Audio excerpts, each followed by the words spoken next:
We are the Technology Strategy Board, so we're looking at technology-based issues. But it's a significant amount of money. And if you think about the different money that's going into different initiatives, the whole system demonstrators in England is 30-odd million.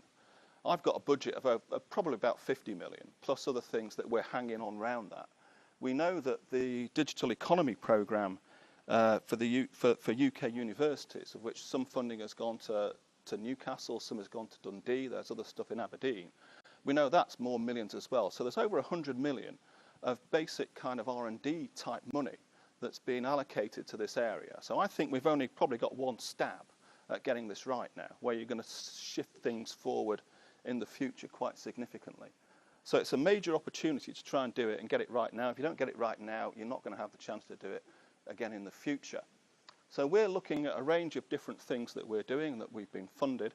We've already funded about 30 million's worth of R&D technology-based stuff. So I'll talk very quickly through some of the stuff that we've done there.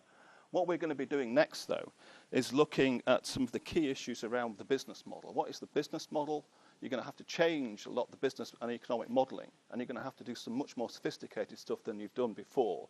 So we're looking at what you do there.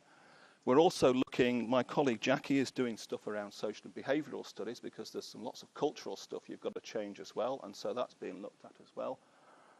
We've got a KT as knowledge transfer. A lot of this is about knowledge transfer, because there's lots of people sat here who do not know each other, and will have had the opportunity today to talk to each other, but you need lots more events of things like that to get the people who know about different sorts of technology talking to other people about different sorts of technology. So I don't have to stand here today and talk about difficulties that there are and problems there are around broadband, so that people know those kind of things already.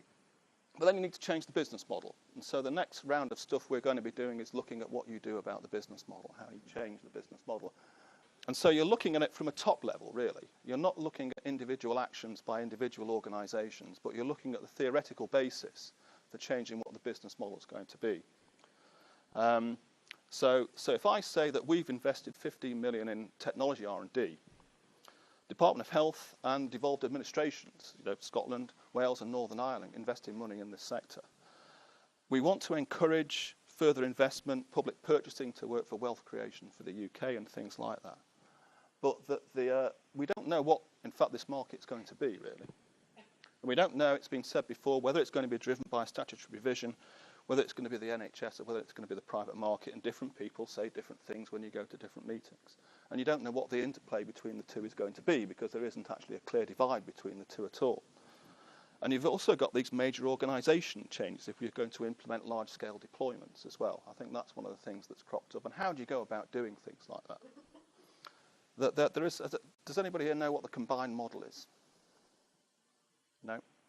If you're working for a primary care trust, the combined model, if you put figures in at one end on somebody who's got COPD or who's got type 2 diabetes, and you then put something else, a solution, a technology-based solution in there, it will tell you what the cost benefits for that are.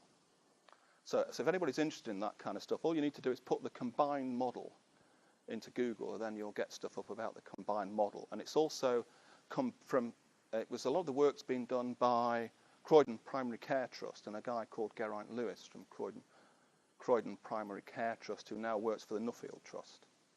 So there's lots of good stuff around there about modelling, but how do you convert that model, which is used by the primary care trusts and by health professionals, for a business model? Question mark. The other thing that crops up a lot is that the NHS, primary care trusts, is a crap purchaser. Because if you're trying to sell a piece of kit, you do not want to be selling 20 bits of kit.